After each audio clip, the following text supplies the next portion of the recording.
The afternoon sun poured through the tall windows of the concert hall, making everything look like it belonged in a painting. Elena stood near the grand piano, checking her watch for the third time in 5 minutes. She was bored, and when Elena was bored, she became mean. "He's late," she said to her friend Katya, who sat on one of the velvet chairs in the front row. "They're always late or early, or they sweat too much, or they smile like puppies begging for treats." Katya laughed, but there was something uncomfortable in it. She had known Elena since childhood, back when Elena was actually nice to people. That was before the money, before the magazine articles calling her Moscow's most beautiful heiress, before she decided that being cruel was somehow more interesting than being kind. "Maybe this one will be different," Katya offered, though her voice suggested she didn't believe it. "They're never different," Elena said, examining her nails. "Last week that lawyer brought me roses. Roses! Like I'm some grandmother celebrating her anniversary. And the week before, the doctor recited poetry he wrote himself. It was about my eyes, my eyes. Can you imagine anything more boring?" The heavy doors at the back of the hall opened and a young man walked in. He wore an expensive suit that didn't quite fit him right, like he'd bought it just for this occasion. His hair was slicked back with too much gel and he carried a leather folder full of sheet music. "Miss Volkov," he said, his voice cracking slightly on her name. "Thank you for giving me this opportunity. I'm Dmitry Sokolov. I work at the National Bank, but music has always been my passion." Elena didn't respond. She just gestured toward the piano with one hand, like a queen granting an audience to a peasant. Dmitry walked to the piano bench and sat down carefully. He arranged his sheet music, cracked his knuckles, and began to play. It was Chopin, a nocturne that every piano student in the country had played at some point. He wasn't bad exactly. His fingers hit the right notes and he kept time well enough. But there was nothing in it, no feeling, no soul. It sounded like someone completing homework. Elena yawned without bothering to cover her mouth. Katya winced. She had seen this performance before, not the piano playing, but Elena's performance. The way she would let the poor man finish. Let him have hope for just a moment and then destroy him with a single sentence. When Dmitry played the final note, he looked up with expectant eyes. Elena let the silence stretch out until it became painful. "That was very correct," she finally said. "Every note exactly where it should be. Like a machine." "A very expensive, very boring machine." Dmitry's face went red. "I've been practicing for weeks." You thought wrong," Elena interrupted, standing up and walking toward him. Her heels clicked on the wooden floor like a countdown to execution. "Let me tell you what I tell everyone who comes here thinking they can win me with a few pretty notes." She leaned against the piano, her voice taking on the tone of someone who had said these exact words many times before. "Play something that makes me feel alive, truly alive, and I will marry you. Play something that reaches into my chest and grabs my heart. Play something that makes me forget where I am and who I am." She paused for effect, then delivered her favorite line. "But you must play from your soul, not from sheet music memorized in a practice room." Dmitry gathered his papers with shaking hands. He looked like he might cry, but he was trying hard not to. "Thank you for your time," he managed to say, and then he was gone, practically running toward the exit. "That was harsh," Katya said quietly. "Even for you." "It was honest," Elena replied. "Why should I pretend? Why should I waste his time or mine? Because maybe kindness matters more than honesty sometimes." Elena rolled her eyes. "You're becoming soft in your old age." "We're 23, Katya. Why should I settle? My grandmother settled and spent 40 years married to a man who bored her to tears. My mother settled and now she collects art because it's more interesting than talking to my father. I won't make the same mistake. So you'll just be alone forever, rejecting everyone who tries?" "If that's what it takes," Elena said, but something in her voice suggested she wasn't quite as confident as she pretended to be. She gathered her coat and purse, ready to leave this place and find somewhere more exciting to be. Maybe that new restaurant everyone was talking about, or the gallery opening Katya had mentioned. Anywhere but here, surrounded by music that made her feel nothing at all. That's when she noticed him. An old man in gray coveralls was mopping the floor near the stage. She hadn't seen him come in, or maybe she just hadn't noticed him because people like her didn't notice people like him. He had silver hair and wore thick glasses that had been repaired with tape on one side. His hands were rough and scarred, the hands of someone who had worked hard their entire life. But it was his face that made Elena pause. He was looking at the piano with an expression she couldn't quite name. It wasn't envy exactly, and it wasn't sadness, though there was sadness in it. It was something deeper, something that made her curious despite herself. "You," she called out, her voice echoing in the empty hall. "Old man, are you enjoying the show?" The janitor looked up, surprised to be addressed. He had kind eyes, the kind that had seen too much but somehow stayed gentle anyway. "I apologize if I disturbed you, miss," he said quietly, his voice rough like gravel. "I'm just doing my work." "But you were listening," Elena said, moving closer. "I saw you listening while that poor fool massacred Chopin. What did you think of it?" The janitor set down his mop and considered the question seriously. "He played all the right notes," he said after a moment. "Exactly." Elena clapped her hands together. "All the right notes and nothing else. No feeling, no passion, no life. Just mechanical repetition." "That's not what I meant," the janitor said softly. "Oh?" Elena tilted her head, genuinely curious now. "Then what did you mean?" "I meant that he played all the right notes, but he hasn't lived enough to know what they mean yet. He's young. He has time to learn. Music isn't just about talent or practice. It's about experience, about pain and joy and everything in between. You can't play Chopin with real feeling until you've lost something important, until you've loved and lost, until you understand what longing actually feels like, not just as a concept, but as a weight you carry in your chest every day." The hall went very quiet. Even Katya had stopped fidgeting in her seat. Elena studied the old man with new interest. There was something about the way he talked about music, something that suggested he knew more than a janitor should know. "You seem to know a lot about it," she said, her voice dripping with mockery now. "I suppose you think you could do better? You think you could play something that would make me feel alive?" The janitor smiled, but it was a sad smile. "I think you're asking the wrong question, miss." "Oh? And what should I be asking?" "You should be asking yourself why you need someone else to make you feel alive at all. Maybe the problem isn't that nobody can play well enough. Maybe the problem is that you've forgotten how to feel." He picked up his mop and bucket and walked toward the side door, his footsteps echoing in the silence. Elena stood frozen, her mouth slightly open. Nobody had ever spoken to her like that before. Nobody had ever suggested that she might be the problem. "Wait," she called out, but the janitor was already gone, disappearing into the service corridor like a ghost. For the first time in years, Elena didn't know what to say. Elena couldn't stop thinking about the janitor's words. They followed her home that evening, sat with her during dinner, and kept her awake long past midnight. Maybe the problem is that you've forgotten how to feel. Who did he think he was, talking to her like that? But the more she tried to be angry about it, the more the words seemed to stick to her like wet clothes. The next morning she did something unusual. Instead of sleeping until 11 and then meeting friends for lunch, she woke up early and went back to the conservatory. She told herself it was because she needed to review some paperwork for the gala committee. But that was a lie. She wanted to see the old janitor again. The building was almost empty at 8 in the morning. A few dedicated students practiced in the small rooms upstairs, their scales and exercises floating through the hallways like ghosts of music. Elena walked slowly, looking into each room, checking the main hall, searching. She found him in a storage room near the basement, organizing music stands that had probably been broken and forgotten for years. He worked with quiet efficiency, humming something under his breath that she almost recognized. "I want to know your name," Elena said from the doorway. The janitor looked up, unsurprised to see her. It was like he had been expecting this. "Victor," he said simply.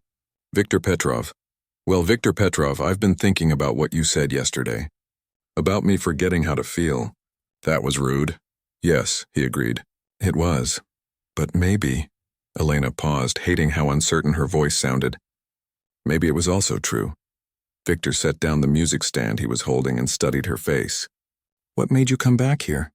"I don't know," Elena admitted. I wanted to ask you something.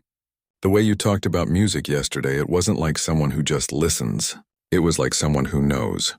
Really knows. Are you a musician?" Victor was quiet for a long moment. Then he said, "I was, a long time ago." "What happened?" "Life happened," Victor said. But Elena could tell there was more to the story.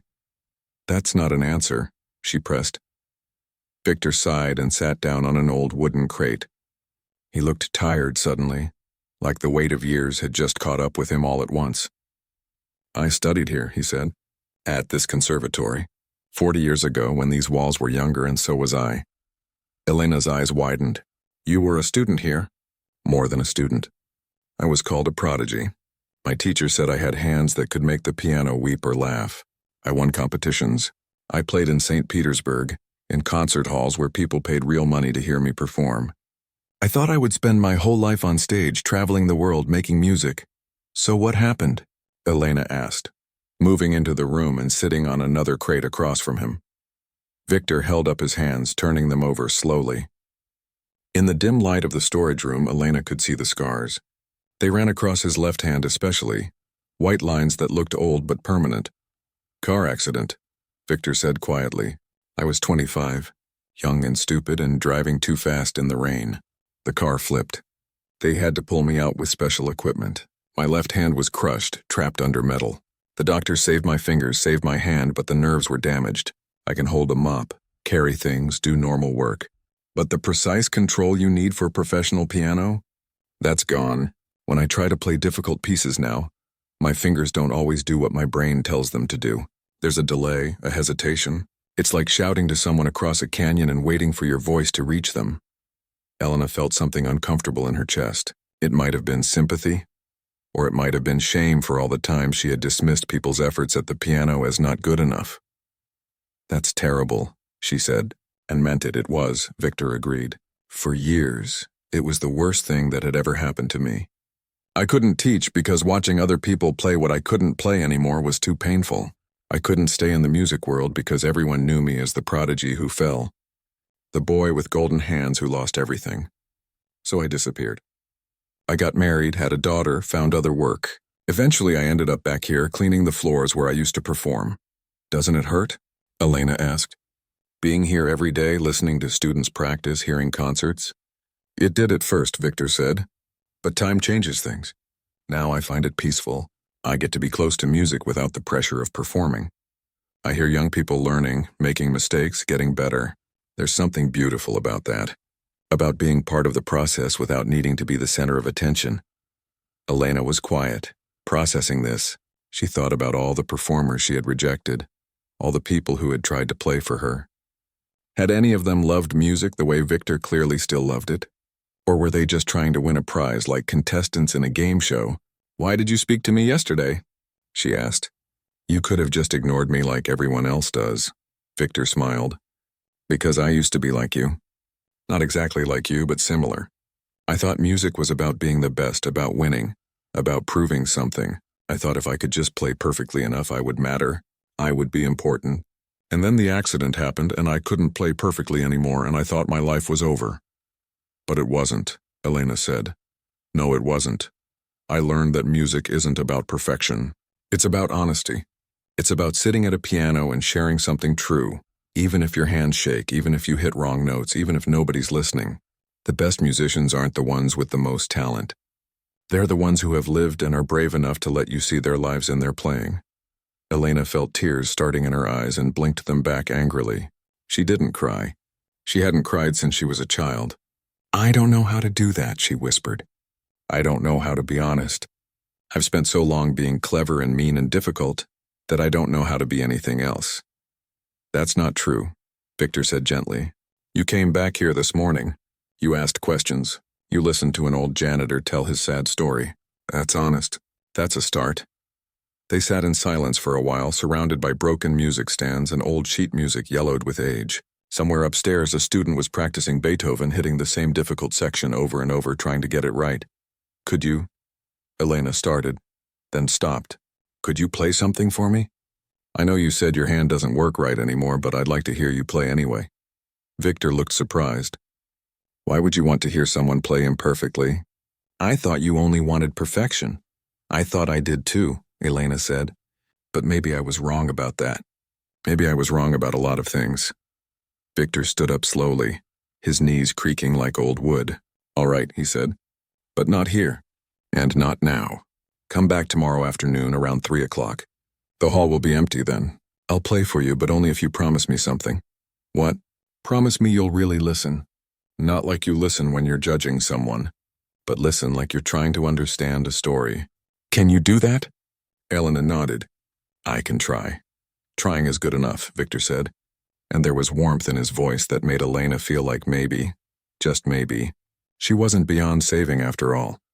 She left the conservatory that morning feeling different, lighter somehow, like she had set down a heavy bag she had been carrying for years without realizing it. On the street outside, the world looked sharper, more vivid. The autumn leaves seemed brighter. The sound of traffic seemed like music of its own kind. Katya called her around noon.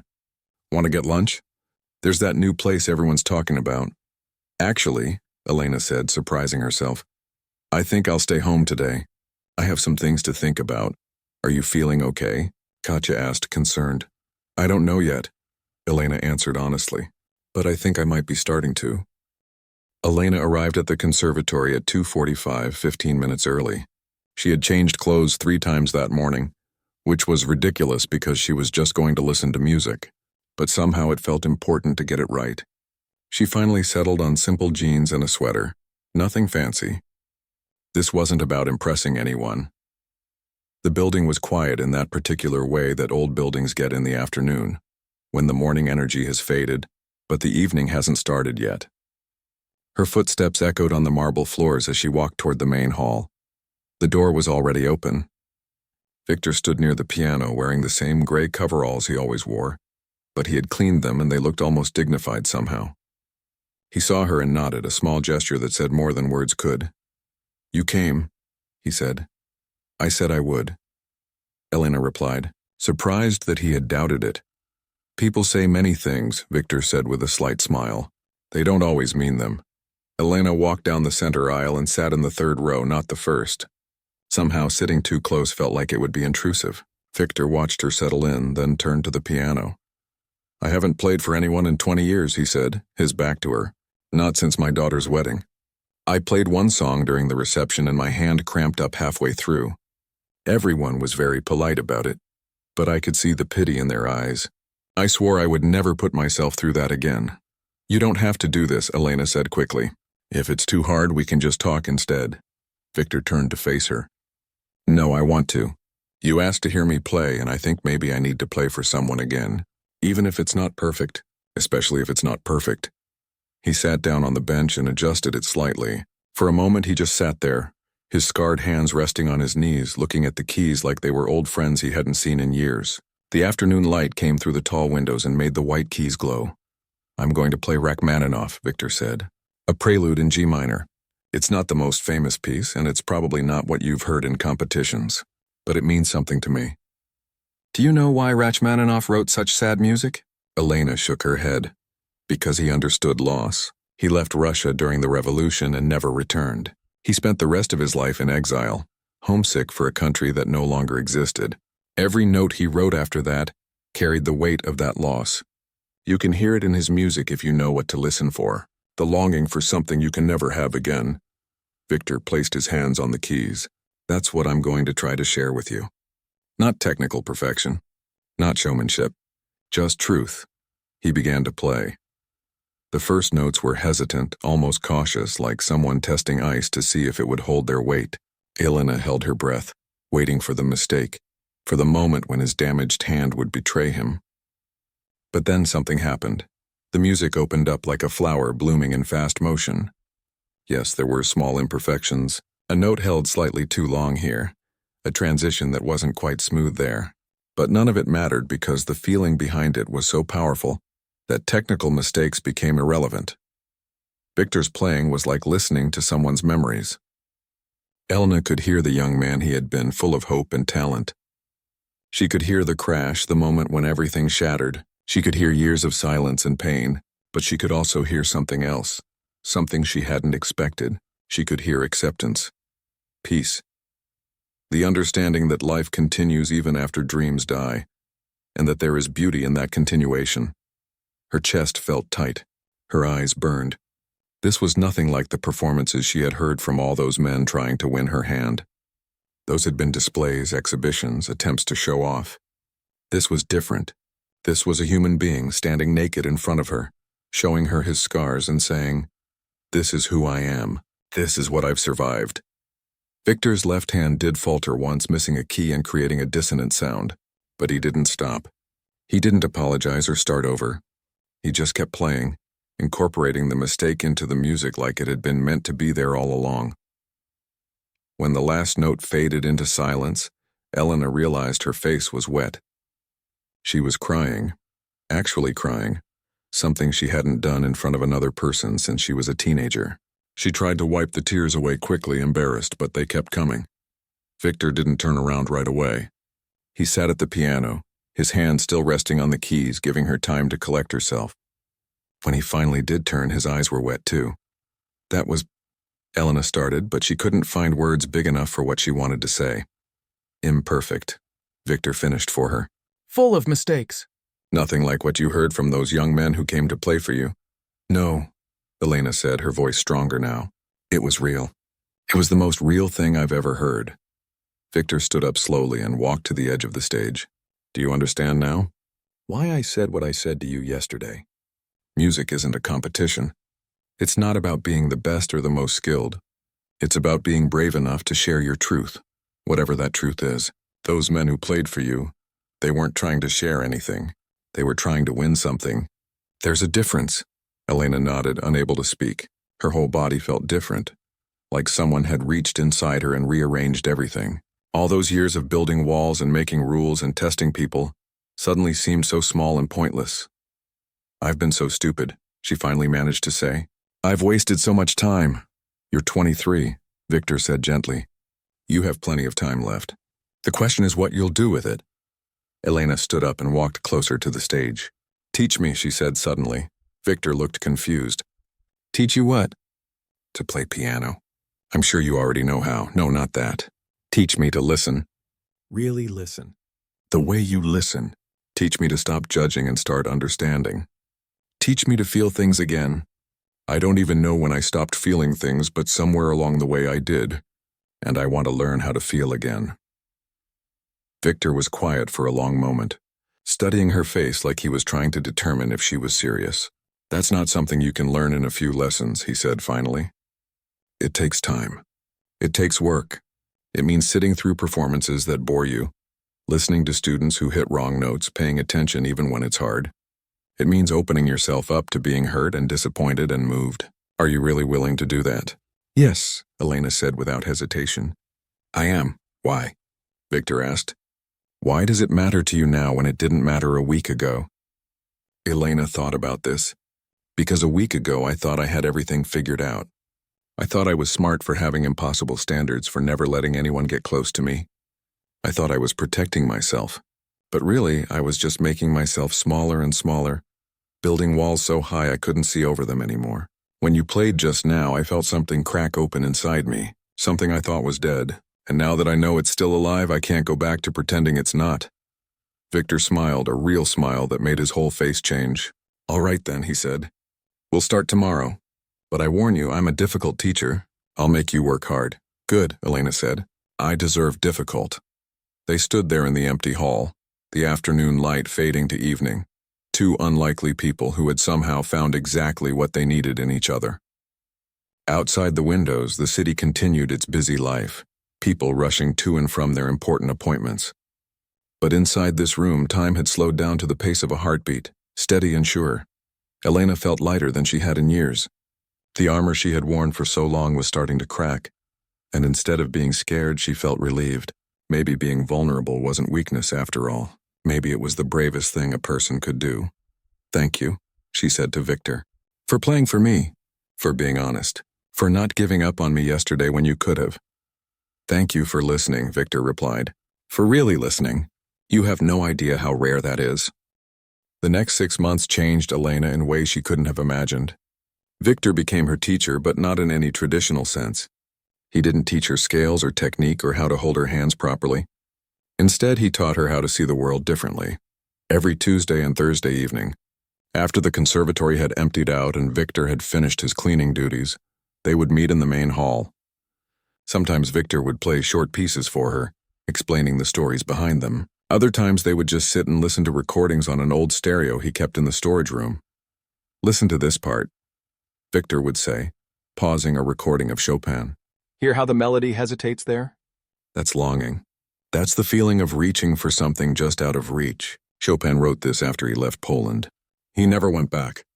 Every note carries that homesickness. Elena learned to hear things she had never noticed before. The way a pianist's breath could become part of the music. The tiny pause before a difficult passage that revealed nervousness or anticipation.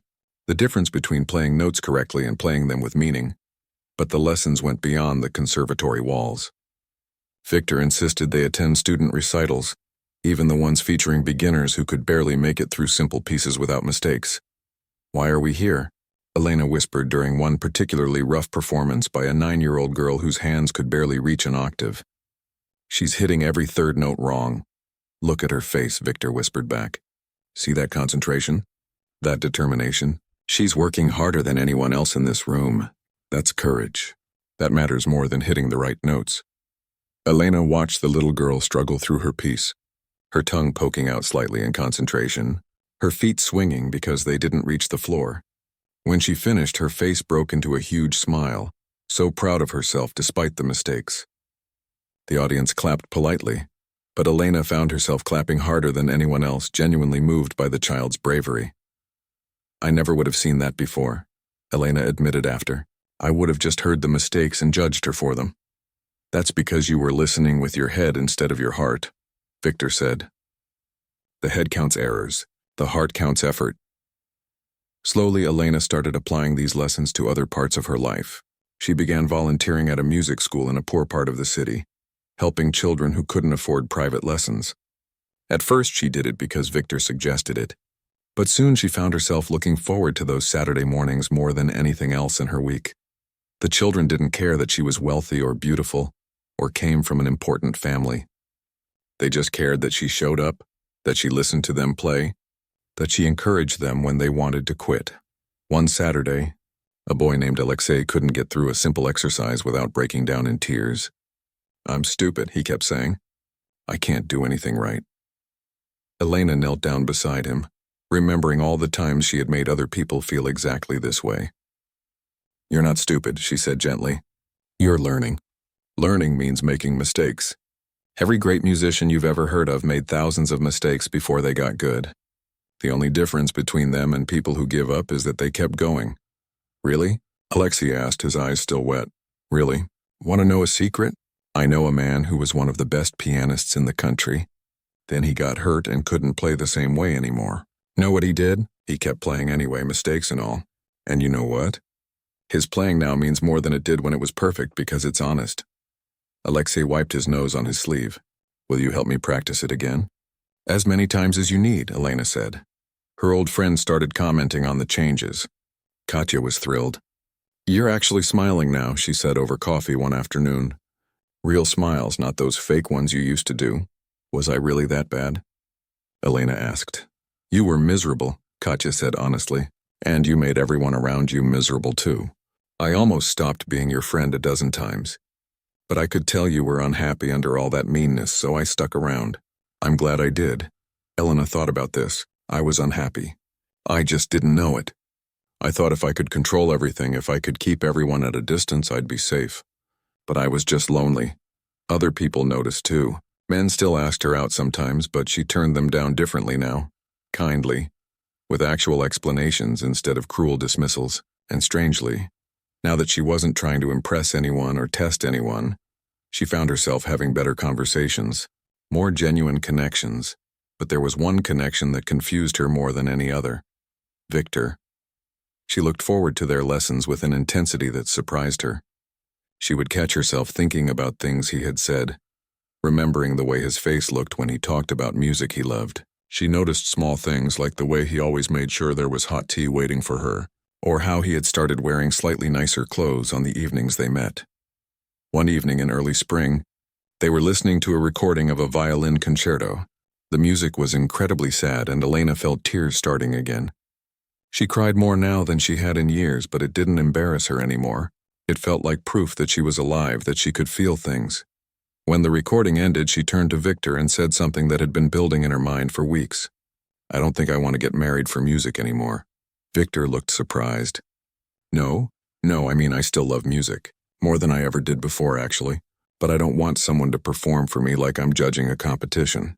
I just want someone who understands what music means, what beauty means, someone who sees the world the way you've taught me to see it." Victor was quiet for a long moment. "That's growth," he said finally. "Real growth. I'm proud of you, are you?" Elena asked, and something in her voice made Victor look at her more closely. "Of course. When you first came to me, you were so closed off, so defended. Now look at you. You're helping children. You're listening with your whole heart. You're becoming the person you were meant to be." Elena wanted to say something else, something that had been pressing against her chest for weeks now, but the words felt too big, too scary. Instead, she said, "I couldn't have done it without you." "You did the work yourself," Victor said. "I just pointed you in the right direction." They sat in comfortable silence the way old friends can. Except Elena wasn't sure they were just friends anymore, at least not on her side. She had started noticing things that worried her. The way her heart sped up when she saw him, the way she counted down the days until their next lesson, the way she compared every conversation with other people to conversations with him, and found them all lacking. But Victor was 65 years old. She was 23. He was a janitor. She was an heiress. The gap between them seemed impossible to cross, and besides, he had never given any indication that he saw her as anything more than a student. A project, maybe. Someone to guide and help. "Victor," she said suddenly, "can I ask you something personal?" "Of course, and were you happy? After the accident, after your career ended, did you find happiness again?" Victor considered this carefully. "I found contentment," he said. "I found peace. I had my wife, my daughter, my work. It wasn't the life I planned, but it was a good life. My wife passed away 5 years ago. Cancer, that was hard. Really hard. For a while I thought I might not recover from it. But then I realized she would want me to keep going, to keep finding beauty in small things. So I did." "Do you get lonely?" Elena asked quietly. "Sometimes," Victor admitted. "The apartment is very quiet now that I'm alone. My daughter lives in St. Petersburg with her family. I see them a few times a year. But yes, sometimes the silence is heavy." Elena felt her heart aching for him. This kind, patient man who had lost so much and still managed to see beauty in the world, who still took time to teach a spoiled girl how to be a better person, expecting nothing in return. "The spring gala is coming up," she said, changing the subject before her emotions could betray her. "The conservatory's big fundraiser. I'm on the planning committee. There will be performances, speeches, all very fancy. Will you come?" Victor smiled. "I'll be there. Someone has to mop the floors before everyone arrives." "No," Elena said firmly. "I mean as a guest. I want you there as my guest." "Elena, I don't think—" "Please," she interrupted. "You've given me so much these past months. Let me do this one thing for you. Let me show you off to all those people who think they know everything about music. Let them see a real musician for once." Victor looked uncomfortable but also touched. "All right," he said finally. "If it means that much to you." "It does," Elena said, and meant it more than he could possibly know. The night of the spring gala arrived with perfect weather. The conservatory had been transformed with flowers and lights, and Moscow's wealthy elite filled the grand hall in their expensive dresses and tailored suits. Elena wore a simple blue gown that Katya had helped her pick out. Nothing flashy, nothing meant to impress. She felt nervous in a way she hadn't felt in years. Victor arrived exactly on time, wearing a borrowed suit that was slightly too big in the shoulders. He had gotten a haircut and shaved carefully. And Elena's heart did something complicated in her chest when she saw him standing uncertainly at the entrance, looking out of place among all the wealthy guests. "You came," she said, walking over to him quickly. "I said I would," Victor replied, echoing her words from months ago.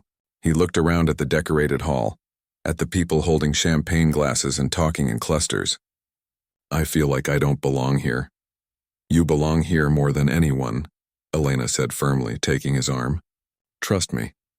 She introduced him to people as her guest, not as the janitor, just as Victor. Some people were polite. Others gave her curious looks, clearly wondering why she had brought this older, ordinary-looking man to such an important event. Elena didn't care. Let them wonder. The evening progressed with the usual speeches and performances. Young musicians played showcase pieces, each one technically perfect but somehow hollow.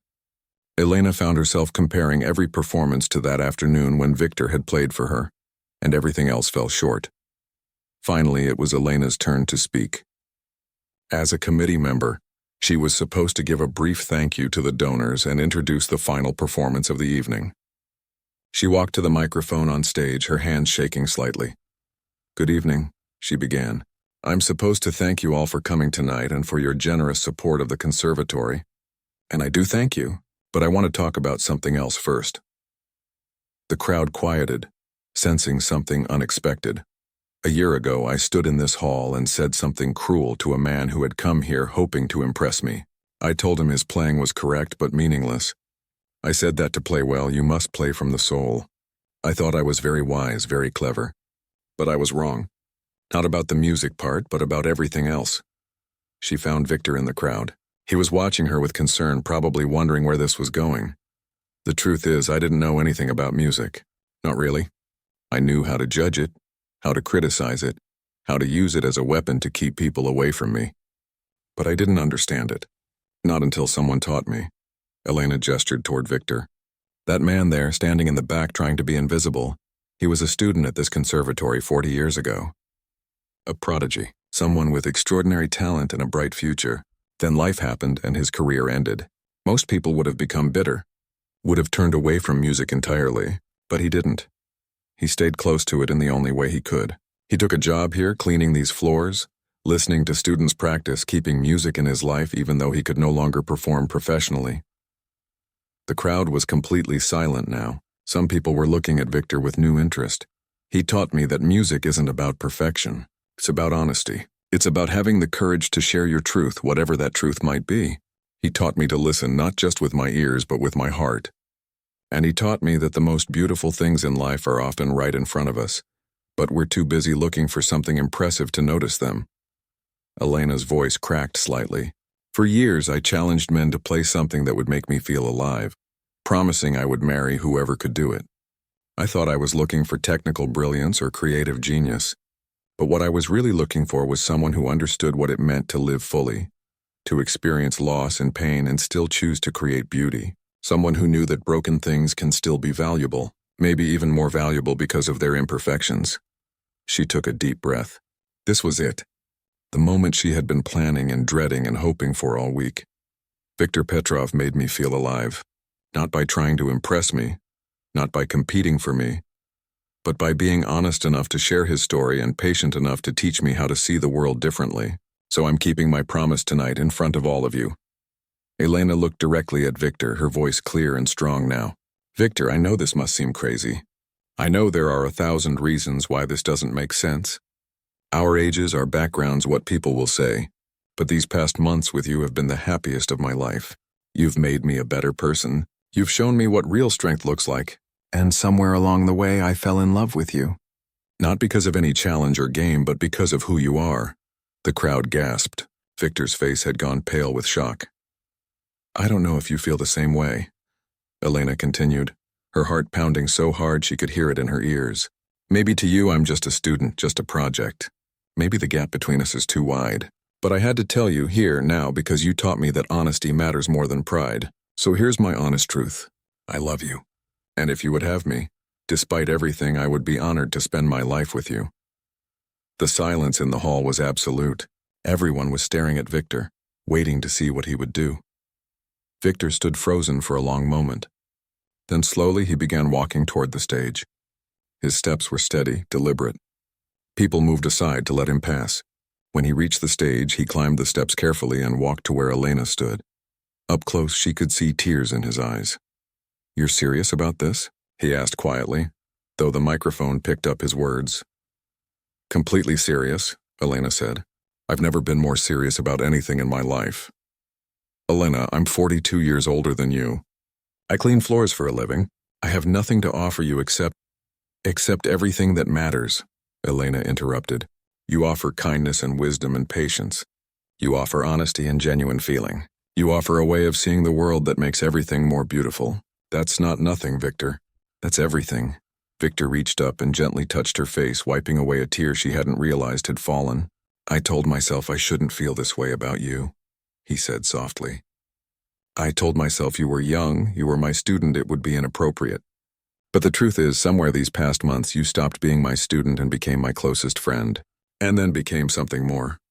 I tried to ignore it, tried to be professional. But yes, Elena, I love you too. I've been in love with you for weeks and feeling guilty about it the entire time. Elena laughed through her tears. So that's a yes? That's a yes, Victor said, and then he kissed her. Right there on stage in front of everyone, while the crowd erupted in shocked whispers and surprised applause. When they finally pulled apart, Victor said, "But I have one condition." "Anything," Elena said. "I'm not quitting my job. I like mopping these floors. I like being close to the music. If you're going to marry a janitor, you need to actually marry a janitor, not some pretend version of me." Elena laughed. I wouldn't have it any other way. They were married 3 months later in a small ceremony right there in the conservatory, surrounded by the students Elena had been teaching and the few close friends who truly mattered. Victor's daughter came from St. Petersburg and cried through the entire ceremony.